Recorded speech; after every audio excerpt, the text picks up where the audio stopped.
Hi friends, எல்லாரும் எப்படி இருக்கீங்க? நான் ரொம்ப நல்லா இருக்கேன். என்னோட டெலிவரி டேட் வந்து பார்த்தீங்கன்னா கொஞ்சம் தள்ளி போயிடுச்சு. காரணம் வந்துட்டு நாங்கள் வந்து ஹாஸ்பிட்டல் சேஞ்ச் பண்ணுறது ஒரு சில ரீசன் ஹெல்த் இஷ்யூ இருக்குது. அதனால சொல்லிட்டு டேட் வந்து தள்ளி வச்சாச்சு. அதனால வந்துட்டு இப்போ கொஞ்சம் இந்த டெலிவரி டேட் வரைக்கும் வந்துட்டு கொஞ்சம் உடம்பு பிளட்டெல்லாம் குறையாமல் இருக்கணுன்றதுனால டாக்டர் தான் சொன்னாங்க, பிளட்டு மட்டும் குறையாம பார்த்துக்கோங்க, ஆப்ரேஷன் டைம் இது. அப்புறம் ரொம்ப அந்த டைமில் வந்து ரொம்ப ரிஸ்க் ஆகிடும் அப்படின்னு சொல்லிட்டு பிளட்டை மட்டும் குறையாம பார்த்துக்கோன்னு சொன்னாங்க. அதனால தான் வந்துட்டு மாதுளம்பழம்லாம் உரித்து அம்மா உரிச்சு கொடுத்தாங்க. இருக்கிற எல்லா மாதுளம்பழத்தையும் உரிச்சு வச்சுருக்கோம். உரித்து அதை வந்து ஜூஸ் போட்டு சாப்பிட போகிறோம். ஸோ இந்த மாதிரி ஜூஸ் சாப்பிடும்போது கண்டிப்பாக வந்துட்டு ஹீமோகுளோபின் லெவல் குறையவே குறையாது, இன்க்ரீஸ் ஆகும். அந்த ஜூஸ் எப்படின்றது வாங்க பார்க்கலாம். அதேமாதிரி அட்மிஷனுக்கு என்ன சொன்னாங்கன்றது இந்த வீடியோவில் பார்க்கலாம். கல்யாணம் போடு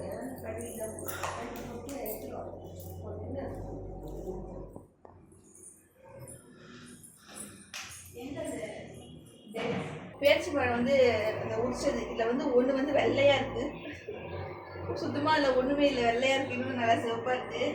அதில் உள்ள சத்துதரம் முக்கிய கலரை வச்சு நம்ம வந்து ஹீமோகுளோபின் ஏறில் சொல்லவே முடியாது. நிறைய பேர் சொல்கிறாங்க, அதுக்கு இதுக்கு சம்மந்தம் கிடையாது. அப்புறம் வந்து முக்கியம் வந்து பேரிச்சம்பழம். இது வந்து எனக்கு ஜிஹெச்சில் கொடுத்தது, எனக்கு நர்ஸு கொடுத்தாங்கல்ல, அந்த கிட்டில் இருந்தது. ஃபுல்லாக அதில் வந்து அவங்க அந்த உள்ள விதையெல்லாம் எடுத்துகிட்டு கொடுத்துருக்காங்க. ஸோ அதனால் ரொம்ப ஈஸியாக இருக்குது, அதை நம்ம அப்படியே போட்டுக்கலாம். ரொம்ப முக்கியம் டேட்ஸ் போடணும். இதில் ஒரு 5 டேட்ஸ் போடும். இது எப்படியும் 1 கிளாஸ் வரும் ஜூஸ் எனக்கு. அதுக்கப்புறம் காய்ச்சி ஆற வச்ச பால், நான் இப்போ தான் காய்ச்சினேன், அதனால் தட்டில் ஊற்றி ஆற வச்சேன், ஆற மாட்டேன்ருச்சு அந்த பால், பசும்பால் இது. உங்களுக்கு இனிப்பு வேணும்னா நாட்டு சக்கரை போட்டுக்கலாம், அப்படி இல்லைன்னா நான் வந்து நாட்டு சக்கரை தான் சேர்த்துக்க போகிறேன். ஒயிட் சுகர் இல்லை, நாட்டு சக்கரை. பால்காரங்க வேற வந்துட்டாங்க.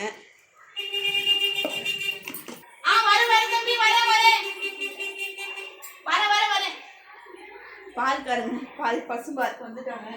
அட்டை எங்க வச்சேன்?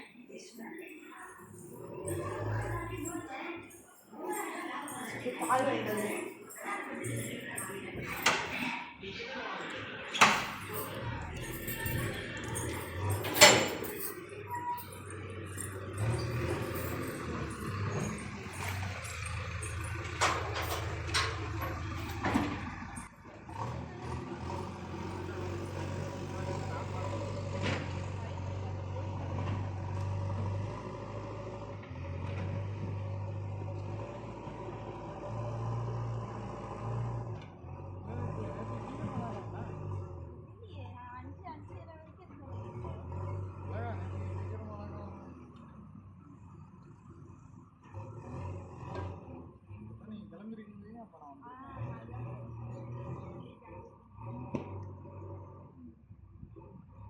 நேற்று வரும்போது 2 நாளைக்கு முன்னாடி இந்த பையன் பால் கீழே விழுந்தான். பாவம், அது ஒரு 5 லிட்டர் பால் இருந்திருக்கும். பால் எல்லாம் கீழே விழுந்துச்சு. நல்ல வேலை இந்த பையனுக்கு ஒன்றாங்கல, இந்த டேன் ஆகும்போது அந்த இதுகிட்ட தொப்புன்னு கீழே விழுந்துட்டான். அதுதான் சொல்கிறான், பிரேக் வந்து ஸ்டெக் ஆகிடுச்சான். சித்தார்த்து சித்தார்த்து சித்தார்த்து எந்திரிப்பா, படிச்சிடலாம். டீ குடிப்போமா? பாப்பா பா, டீ குடிப்போம்பா. சித்தார்த்து வந்து நல்ல தூக்கம், யோகா வந்து ஸ்கூல்லேருந்து வந்துட்டான். ஒரு 2 டேபிள் ஸ்பூன் அளவுக்கு நான் வந்து நாட்டு சக்கரை எடுத்துக்கிட்டேன். பேரிச்சம்பழம் ஒரு 6 பழம் எடுத்துக்கிட்டேன். ஸோ அதான் ஃபுல்லாக போட்டு எல்லாத்தையும் ரெண்டே எடுத்து சொல்லுவோம்.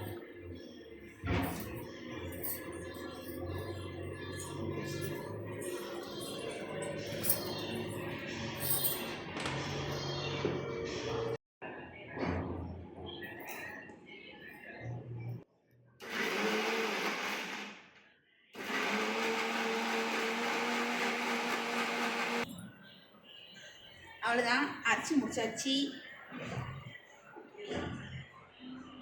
நல்லா வந்துட்டு கூழ் மாதிரி ஆகிடும். ரொம்பவும் அதுக்கேற்ற மிக்ஸி தான் நீங்கள் அரைச்சிக்கலாம், ஜூஸ் மிக்ஸி அந்த மாதிரி. ஸோ இது வந்துட்டு ஓரளவுக்கு இது வந்து நல்லா பேஸ்ட்டாக கூழாயிடுச்சு. அதை நீங்கள் அப்படியே குடிக்கலாம், இல்லை உங்களுக்கு இதாக இருக்குன்னா நீங்கள் வடிகட்டி குடிக்கலாம்.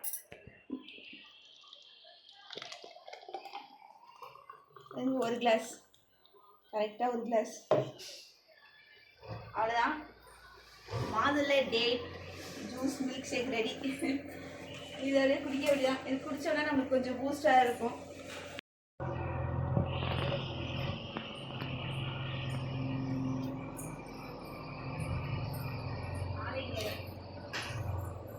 அதில் எடுக்கலாம்ல.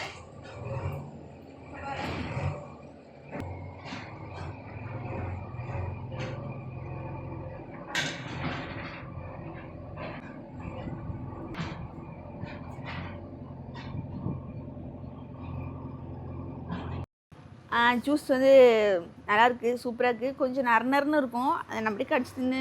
ஏன்னா உள்ளே வந்து விதை இருக்குல்ல, மாதுளை விதை, அதனால். அப்புறமேட்டுக்கு என்னோடய ஹாஸ்பிட்டல் கதை என்னாச்சுன்னு பார்த்தீங்கன்னா, ரொம்ப ஒரு கன்ஃபியூஷனான சுச்சுவேஷன் ஆகிடுச்சு. ஸோ நான் ஜிஹெச்சில் தான் காட்டணுன்னு ரொம்ப இதாக இருந்துகிட்டு இருந்தேன். திடீர்னு ஹஸ்பண்ட் என்ன சொன்னாங்கன்னா, இது வந்து 3வது ஆப்ரேஷன், அதனால் வந்துட்டு ஜாக்கிரதையாக இருக்கணும். 2 ஆப்ரேஷன் பண்ணுவாங்க இல்லையா, நமக்கு வந்து ஃபேமிலி பிளானிங் ஒன்று பண்ணுவாங்க, ஆப்ரேஷன் சிசேரியன் பேபிக்கு ஒரு ஆப்ரேஷன். ஸோ அதனால் சொல்லிட்டு நம்ம வந்து ஜிஹெச்சில் காட்ட வேணாம், ப்ரைவேட்லேயே காமிச்சிக்கலாம் அப்படின்னு சொல்லிட்டாங்க. நான் வந்துட்டு ஜிஹெச்சில் வந்து எல்லாமே வாங்கிட்டு வந்துட்டேன். நான் ஜிஹெச் போயிட்டு இது மயக்க மருந்துக்கு அந்த அசஸ் லெட்டர்லாம் இருக்குல்ல, அது எல்லாமே நான் வாங்கிட்டு வந்துட்டேன்.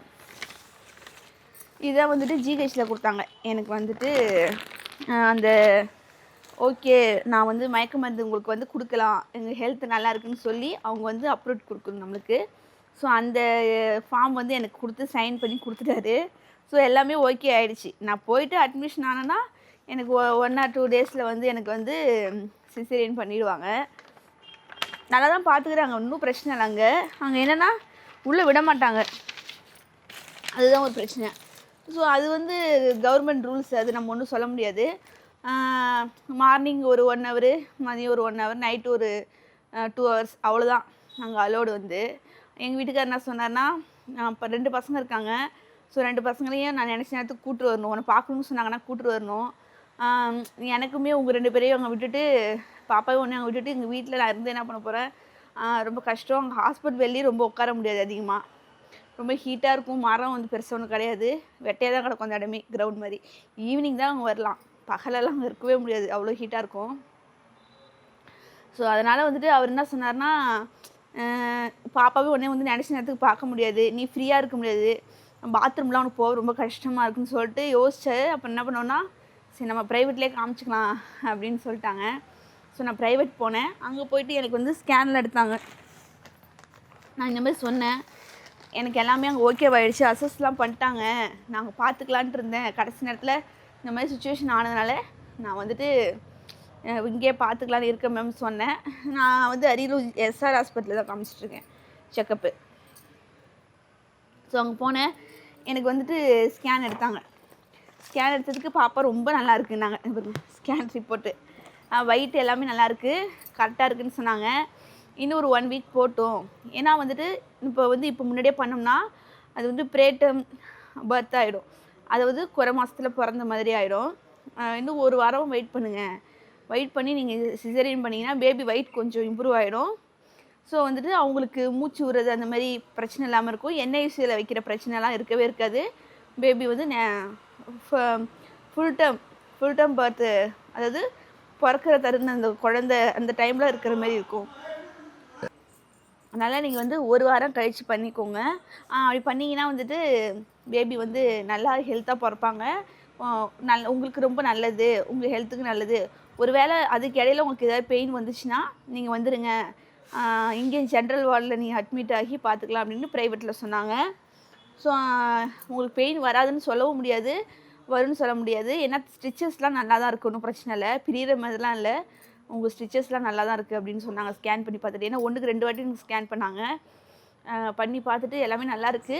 நீங்கள் உங்களுக்கு ஒப்பீனியன் சொல்லுங்கள். உங்களுக்கு பயமாக இருந்துச்சுன்னா நீங்கள் இங்கே வந்து ஜென்ரல் வார்டில் அட்மிட் ஆகிட்டு ஆப்ரேஷன் வரைக்கும் இருந்துக்கோங்கன்னாங்க.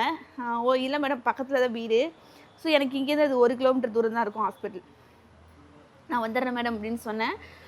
சரி ஓகே, நீங்கள் வீட்டுக்கு போய்ட்டு வாங்கன்னு சொன்னாங்க. அப்புறம் ப்ளட் டெஸ்ட்டு, திரும்பவும் ப்ளட் டெஸ்ட்டு, இசிஜி, எக்கோ எல்லாமே எடுக்கணும்னு சொன்னாங்க. நான் கவர்மெண்ட்டில் எடுத்துட்டேன் அப்படின்னு சொன்னேன். இருந்தாலும் அதெல்லாம் வந்துட்டு அக்யூரேட்டாக இருக்குமான்னு தெரியலன்னு அவங்களே சொன்னாங்க. ஸோ அதெல்லாம் நம்ப முடியாது. சரி நீங்கள் திரும்ப ஒன்ஸ் எல்லாருமே எடுத்துக்கோங்க, எப்போ எப்படி மாறும்னு தெரியாதுல்ல, அதனால் திரும்ப ப்ளட் டெஸ்ட்டு நீங்கள் எல்லாமே எடுத்துக்கோங்க அப்படின்னு சொன்னாங்க. ஸோ திரும்ப வந்துட்டு அதுக்கு வந்து இடையில ஒரு நாள் நான் போயிட்டு எல்லா டெஸ்ட்டும் எடுத்துகிட்டு வரணும் ப்ரைவேட்டில். அதனால தான் இப்போ ப்ளட்டு வந்து குறையாம பார்த்துக்கோங்கன்னு சொன்னாங்க. ஸோ அதனால் இந்தமாதிரி மாதுளை ஜூஸு மார்னிங் ஒரு ஜூஸு ஈவினிங் ஒரு ஜூஸ்னு 2 வேளையும் குடிச்சிட்ருக்கேன். ப்ளட்டு குறைஞ்சிடக்கூடாதுன்னு சொல்லிட்டு மார்னிங் வந்துட்டு நான் வந்து ஆரஞ்சு ஜூஸ் குடித்தேன், இப்போ வந்துட்டு மாதுளை ஜூஸ் குடிச்சிட்ருக்கேன். ஸோ அப்படியே நான் வந்து பார்த்துட்ருக்கேன், அதோட போயிட்டுருக்கு. செக்கப் வந்துட்டு இப்போ 2 நாள் கழித்து வர சொல்லியிருக்காங்க. ஞாயிற்றுக்கிழமை வர சொல்லியிருக்காங்க என்ன. ஞாயிற்றுக்கிழமை போனால் தான் தெரியும். திரும்ப ஸ்டிச்சஸ் பார்க்கணும் நாங்கள் எப்படி இருக்குன்னு. அப்புறம் ப்ளட் டெஸ்ட் எடுக்கணும்னு சொன்னாங்க. ஸோ அது 2 இதுவும் எடுத்துகிட்டு வரணும். அதுமாதிரி தைராய்டு மாத்திரை வந்து கண்டினியூ பண்ணுங்கன்னு சொன்னாங்க. மற்றபடி பேபிலாம் நல்லா இருக்குது அப்படின்னு சொன்னாங்க. அதுக்கப்புறம் வந்துட்டு இருக்குன்னு 1 வீக் கழிச்சு கொடுத்துருக்காங்க. 38வது வாரம் தான் ஆப்ரேஷன் சொல்லியிருக்காங்க. 38வது வாரம்னு பார்த்தீங்கன்னா எனக்கு வந்துட்டு 29ஆம் தேதி வருது. ஜூலை 29, 30 வருது. ஸோ அதில் தான் வந்துட்டு ஆப்ரேஷன் சொல்லியிருக்காங்க. நீங்கள் அதுக்கு ஒரு நாள் முன்னாடி வந்து அட்மிஷன் ஆகிட்டிங்கன்னா நாங்கள் ஆப்ரேஷனுக்கு வந்து ரெடி பண்ணிவிடுவோம். அதுக்கிடையில் உங்களுக்கு பெயினோ தண்ணி கசிவு அது மாதிரி ஏதாவது இருந்துச்சுன்னா உடனே வாங்க, நீர் கசிவு இந்த மாதிரி இருந்ததுன்னா உடனே வந்துடுங்க அப்படின்னு சொன்னாங்க. ஓகே மேடம் சொல்லியிருக்கேன், அதோட இருக்குது. ஸோ அதனால் இப்போ வந்து அப்படியே சேஞ்ச் ஆகிடுச்சு பிளான். நாங்கள் என்னென்னமோ நினச்சி நேரம் பாப்பா பிறந்து வந்துருக்கணும், என்னென்னோ நினச்சோம். அப்படியே பிளானை வந்து எல்லாத்தையுமே எங்கள் வீட்டுக்காரர் மாற்றி விட்டார். ஸோ அவர் சொல்கிறது ஒரு விஷயத்தில் எனக்கு வந்து கரெக்டாக பட்டுச்சு. ஸோ பாத்ரூம் வந்து கஷ்டம், இங்கேருந்து கொஞ்சம் தூரம் நடந்து தான் போகணும் பாத்ரூமுக்கு. அதனால சொல்லிட்டு நான் அதையும் யோசித்தேன். இன்னொன்று யோசிச்சேன், 2 விஷயத்துக்காக தான் நான் கவர்மெண்ட் யோசித்தேனே தவிர மற்றபடி அங்கே எந்த பிரச்சனையும் இல்லை. நான் பாத்ரூம் போகிறதுக்கு கஷ்டப்படுவேன், அதை பற்றி யோசித்தேன். ஏன்னா சிசேரியன் பண்ணால் நடக்கிறது ரொம்ப கஷ்டம், நடந்தோம்னா பாத்ரூம் போகிறது ரொம்ப ரொம்ப கஷ்டம், பாத்ரூம்லாம் போகவே முடியாது. ஸோ அதனால தான் சொல்லிட்டு நான் யோசித்தது. அது ஒன்று யோசித்தேன். பசங்க வந்து ஃப்ரீயாக வந்து பார்க்க முடியாது, ரிலேட்டிவ்ஸ் யாராவது வந்தாங்கன்னா பார்க்க முடியாது. முக்கியமாக என் பிள்ளைங்களும் வீட்டுக்காரரும் வந்தாங்கன்னா குழந்தைய கொஞ்சம் நேரம் கொஞ்சி பார்த்து இருந்துட்டு போக முடியாது. ஸோ அதனால தான் நான் யோசித்தது. இந்த 2 விஷயத்துக்காக மட்டும் தான் நான் ஜிஹெச் யோசித்தேன். மற்றபடி எனக்கு ஓகே தான் ஜிஹெச்சில் பார்க்குறது. அப்புறம் இவர் சொல்கிறத யோசித்து பார்த்துட்டு சரி ஓகே இவங்க ஆசைப்படியே ப்ரைவேட்லேயே பண்ணிக்கலாம், ப்ரைவேட்டில் பண்ணாலும் நம்மளுக்கு வந்து தனியாக ஒரு ரூம் கொடுத்துருவாங்க. ஸோ பிரச்சனை இல்லை, பாத்ரூம்லாம் அங்கே இருக்கும். So any time nurse 24 hours நமக்கு தனியாக ஒரு நர்ஸ் போட்டு கவனிச்சுப்பாங்க, பேபி நல்லா பார்த்துப்பாங்கன்றதுனால சரி நாங்கள் ஓகேன்னு ப்ரைவேட்லேயே பார்க்கறதுக்கு முடிவு பண்ணியாச்சு. மற்றபடி ஜிஹெச்லாம் குறை சொல்ல முடியாது, அங்கேயும் எல்லாம் நல்லா டெலிவரி பண்ணிகிட்ருக்காங்க. ஸோ இதான் இப்போதைக்கு இருக்கிற அப்டேட்டு. ஸோ பார்ப்போம் 2-3 நாள் கழிச்சு எப்படிக்கிட்டு. பேபி மூமெண்ட்ஸ் வேறு எனக்கு ரொம்ப அதிகமாக இருக்குது. பாப்பா இப்போ ரொம்ப அதிகமாக இங்கேயும் மூவ் ஆகிட்டே இருக்கா. அது ஒரு சில டைம் எனக்கு அந்த அடிவயிறு வந்து பெயின் இருக்குது, சுருக்குன்னு எப்போயாவது ஒரு டைம் வந்து பெயின் வருது. அதுவே எனக்கு பயமாக இருக்குது. நான் அதுதான் டாக்டர்கிட்டையும் சொன்னேன், எனக்கு எப்போயாவது ஒரு டைம் சுருக்குன்னு பெயினாக இருக்குன்னு. அது ஒன்றும் பிரச்சனை இல்லை, உங்கள் ஸ்டிச்சஸ் நல்லா இருக்குது அப்படின்னு சொன்னாங்க. ஸோ ரொம்ப ஹெவி பெயின் விடாமல் இருந்துச்சுன்னா மட்டும் உடனே வந்துடுங்க அப்படின்னு சொன்னாங்க. ஸோ அதோட இருக்குது. உங்களுக்கு வந்து 3வது வந்து சிசேரியன்னா ரொம்ப கேர்ஃபுல்லாக இருங்க. 9ஆவது மாதம் 8, 9 இந்த 2 மாதம் ரொம்ப கேர்ஃபுல்லாக இருங்க. டாக்டர் அடிக்கடி போய் செக்கப் போங்க, உங்கள் உள்ள தையலெல்லாம் எப்படி இருக்குன்னு பார்த்துக்கோங்க, கேர்ஃபுல்லாக இருங்க, கேர்லெஸ்ஸாக இருந்துடாதீங்க. ஜிஹெச்சில் வந்து பார்க்குறதும் நல்லது தான். ஸோ நம்மளுக்கு பார்க்குற அளவுக்கு வசதி இருந்துன்னா நம்ம ப்ரைவேட்லேயும் பார்த்துக்கலாம், ஜிஹெச்லேயுமே ரொம்ப நல்லா பார்த்துக்குறாங்க. ஸோ அதனால தான் ஜிஹெச்சில் வந்து 37 வாரமே எடுக்கணும்னு சொன்னாங்க ஆப்ரேஷன் பண்ணி குழந்தைய. அது ரொம்ப ப்ரே டைமாக இருக்குமா, குழந்தையோட மூச்சு விடலாம் குழந்தைய கொஞ்சம் கஷ்டமாக இருக்குமா அப்படின்னு ப்ரைவேட்டில் டாக்டர் சொன்னாங்க. ஸோ அந்த ஒரு ரீசனுக்காக தான் நான் இப்போ வந்துட்டு ப்ரைவேட் போனது. அவங்க 1 வீக் வெயிட் பண்ண சொல்கிறாங்க. ஸோ இப்போ ஜிஹெச் போனால் பண்ணிவிடுவாங்க 1 வீக் வெயிட் பண்ண மாட்டாங்க. ஏன்னா அவங்களுக்கு இதை பிரச்சனை ஆகிடும்ல, நீங்கள் எதுவும் ஏன் இவ்வளோ நாள் விட்டு வச்சிங்க, ஏதாவது ஒரு பிரச்சனை ஆச்சுன்னா நீங்கள் கன்சல்ட் பண்ணியிருந்துருக்கலாம் அப்படின்னு சொல்லி அவங்களுக்கு பிரச்சனை ஆகிடும். அதனால தான் அவங்க 3 வீக்ஸ் முன்னாடியே பண்ணணும்னு சொன்னாங்க டெலிவரி டேட்லேருந்து. ஆனால் இவங்க 2 வீக்ஸ் முன்னாடியே பண்ணாலே போதும் அப்படின்ட்டாங்க.